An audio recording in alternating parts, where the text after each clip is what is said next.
എങ്ങനെ ഈ artificial video ഉണ്ടാക്കപ്പെട്ടു? അതിന്റെ പിറകിൽ ഏത് മാധ്യമ പ്രവർത്തകനാണ് പ്രവർത്തിച്ചത്? ഞാൻ വളരെ വ്യക്തമായി ഇന്നലെയും പറഞ്ഞിട്ടുണ്ട്.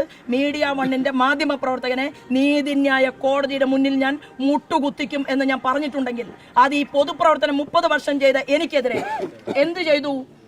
എനിക്കെതിരെ ഈ ആരോപണം ഉന്നയിക്കുന്നതിന് മുമ്പ് കളക്ടർക്ക് പരാതി കൊടുത്തില്ലേ? തിരഞ്ഞെടുപ്പ് ചൂട് കൂടുന്തോറും ആരോപണങ്ങളും പ്രത്യാരോപണങ്ങളും ശക്തമാകുന്ന പശ്ചാത്തലത്തിൽ പാലക്കാട് ഉയർന്ന പണം നൽകൽ വിവാദം പുതിയ വഴിത്തിരിവിലേക്ക്. കൃത്രിമ വീഡിയോ പ്രചരിപ്പിച്ച് തനിക്കെതിരെ ഗൂഢാലോചന നടക്കുന്നതായി ആരോപിച്ച് BJP നേതാവ് ശോഭാ സുരേന്ദ്രൻ രംഗത്ത്. ആരോപണങ്ങൾക്ക് പിന്നിലെ യാഥാർത്ഥ്യം പുറത്തു കൊണ്ടുവരണമെന്ന് ആവശ്യപ്പെട്ട് അവർ പോലീസിനെയും മാധ്യമങ്ങളെയും തുറന്നു വെല്ലുവിളി ചെയ്തു. മാധ്യമപ്രവർത്തകരോട് പ്രതികരിക്കവേ ആരോപണങ്ങളുടെ വിശ്വാസ്യത തന്നെ ചോദ്യം ചെയ്ത് ശോഭാ സുരേന്ദ്രൻ ആരാണ് പണം കൊടുത്തത് എന്ന് പറയുന്നുവെങ്കിൽ കൊടുത്ത വ്യക്തിയുടെ മുഖം സഹിതം തെളിയിക്കണം. അത് എന്റെ ബാധ്യതയല്ല, കേരള പോലീസിന്റെ ഉത്തരവാദിത്തമാണ് എന്ന് വ്യക്തമാക്കി. പാലക്കാട് പോലീസിന്റെ പ്രവർത്തനത്തെയും അവർ രൂക്ഷമായി വിമർശിച്ചു. പ്രക്ഷോഭം നടത്തുന്ന സ്ത്രീയെ പോലും പിടികൂടാൻ കഴിയാത്ത പോലീസാണ് ഇവിടെ. എന്നാൽ എനിക്കെതിരെ 100 കണക്കിന് കേസുകൾ എടുത്തിട്ടുണ്ട്. ഒരാളോടും തർക്കത്തിനായി ഞാൻ പോയിട്ടില്ല എന്നും അവർ ആരോപിച്ചു. തന്റെ രാഷ്ട്രീയ ജീവിതത്തെ ചൂണ്ടിക്കാട്ടി ആരോപണങ്ങളുടെ സമയത്തെക്കുറിച്ച് അവർ സംശയമുയർത്തി.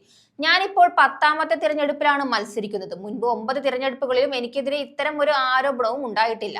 എന്നാൽ ഇപ്പോൾ എന്തുകൊണ്ടാണ് ഇത്തരം കഥകൾ ഉണ്ടാകുന്നത് എന്നും അവർ ചോദിച്ചു.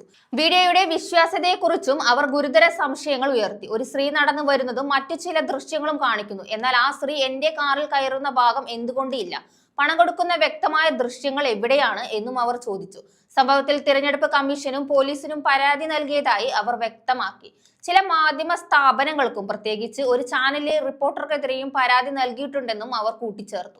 തലേദിവസം തന്നെ കലക്ടർക്ക് പരാതി നൽകിയതിന് പിന്നാലെയാണ് ഈ കഥ സൃഷ്ടിക്കുന്നത്. ഇത് ഗൂഢാലോചനയുടെ ഭാഗമാണ് എന്നും അവർ ആരോപിച്ചു. മെയ് 4-ന് ശേഷം സത്യം മുഴുവൻ പുറത്തു വരും. ആരാണ് ഈ വീഡിയോ സൃഷ്ടിച്ചത്, ആരാണ് ഇതിന് പിന്നിൽ പ്രവർത്തിച്ചത് എന്നെല്ലാം പൊതുസമൂഹം അറിയും എന്നും അവർ ആത്മവിശ്വാസത്തോടെ പറഞ്ഞു. മാധ്യമങ്ങളോടും അവർ രൂക്ഷമായ വിമർശനം ഉന്നയിച്ചു. ഇത്രയും മാധ്യമ പ്രവർത്തകർ ഉണ്ടായിട്ടും സത്യാവസ്ഥ തെളിയിക്കാൻ കഴിയുന്നില്ലെങ്കിൽ അതിന് പിന്നിൽ എന്തോ ഉദ്ദേശപൂർവമായ നീക്കമുണ്ടെന്ന് സംശയിക്കേണ്ടി വരുന്നു എന്നും അവർ പറഞ്ഞു.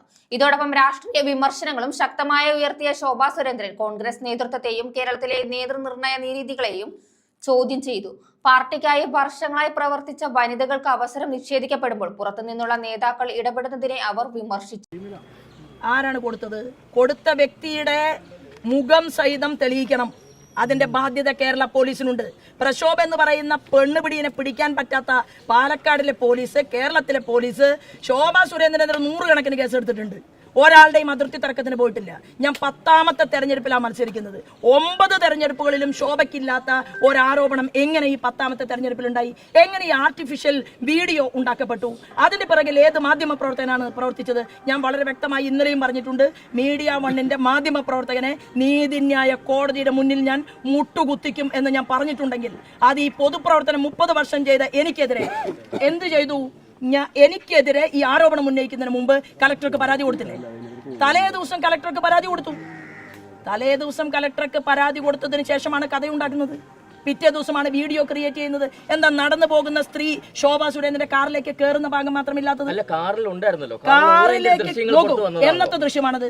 ശോഭാ സുരേന്ദ്രന്റെ അത് ഇന്നലത്തെ ദൃശ്യമാണ്. നിങ്ങൾ ലാബറട്ടറിയിലേക്ക് പരിശോധനയ്ക്ക് അയച്ചിട്ടുണ്ട്.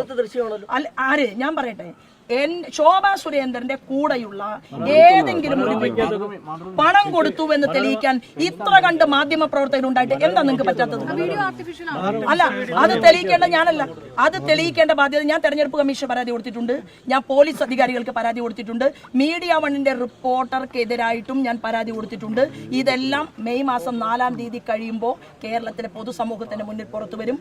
എനിക്ക് ഈ വിഷയത്തിൽ പറയാനുള്ളത്, നിങ്ങൾ വളരെ ബദ്ധശ്രദ്ധയോടുകൂടിയാണല്ലോ ഇന്ന്, അല്ലല്ല വളരെ സന്തോഷത്തോടു കൂടിയാണ് നമ്മുടെ മാധ്യമ പ്രവർത്തകരൊക്കെ ഇപ്പൊ മലയിത്രയില്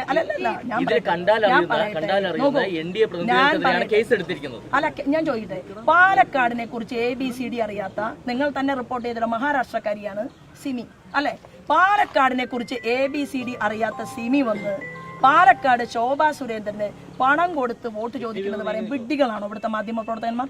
അതാണ് ഞാൻ ചോദിക്കുന്നത്. എന്താ അവിടെ നാടും നഗരവും അറിയുന്ന, ഗ്രാമാന്തരങ്ങൾ അറിയുന്ന BJP-ക്കാരും ഇല്ലേ? മഹാരാഷ്ട്രയിൽ നിന്ന് ഒരാളെ വിളിച്ചു വരുത്തിയിട്ടാണോ ഒരു പാവപ്പെട്ട അമ്മൂമ്മയ്ക്ക് BJP-യുടെ സ്ഥാനാർത്ഥിക്ക് വേണ്ടിയിട്ട് പണം കൊടുക്കുക? ഇതുപോലും മനസ്സിലാക്കാതെ നിങ്ങൾ കിട്ടിയ പാടെ അങ്ങോട്ട് വിഴുങ്ങി. കാള പറ്റുമെന്ന് കേൾക്കുമ്പോഴേക്കും കയറെടുത്തു. ഒരു സ്ത്രീ തെരഞ്ഞെടുപ്പിൽ മത്സരിക്കുമ്പോൾ ജനാധിപത്യ മഹിളാ അസോസിയേഷന്റെ കൊടി പിടിച്ച, ഇൻകുലാബ് സിന്ദാബാദ് വിളിച്ച, വിയർപ്പൊഴുക്കിയ സ്ത്രീകൾക്ക് പോലും ടിക്കറ്റ് കിട്ടാത്ത കേരളത്തിന്റെ മണ്ണിൽ കോൺഗ്രസിൽ എത്രയും ഉന്നതരായിട്ടുള്ള സ്ത്രീകൾ, കഴിവും പ്രാപ്തിയുള്ളവർ ഒരു ടിക്കറ്റ് കിട്ടാതെ രാഹുൽ ഗാന്ധി വന്ന് അങ്ങോട്ട് പ്രസംഗിക്കുകയാണ്. എന്താണ്? സ്ത്രീ മുഖ്യമന്ത്രിയാവണം. ആരെ മുഖ്യമന്ത്രിയാക്കുന്നത്? അഥവാ കിട്ടിക്കഴിഞ്ഞാൽ കെ സി വേണുഗോപാലിനെ സാരി ഉടുപ്പിക്കാനാ? അതോ ഇവിടെ നമ്മുടെ രമേശ് ചെന്നിത്തലയ്ക്ക് പട്ടുസാരി വാങ്ങി കൊടുക്കാനാ കേരളത്തിന്റെ മുഖ്യമന്ത്രിയാക്കാൻ? നാണമുണ്ടോ ഇവർക്കൊക്കെ? അല്ല, നാണമുണ്ടോ ഇവർക്കൊക്കെ? ഇവരെന്നാ ബിന്ദു കൃഷ്ണയെ ജയിപ്പിക്കുന്ന ഒരു സീറ്റ് കൊടുത്തിട്ടുള്ളത്? എന്നിട്ട് ജയിച്ചോ? ജയിപ്പിച്ചോ? അല്ല, ജയിപ്പിച്ചോ? എന്തുകൊണ്ട്?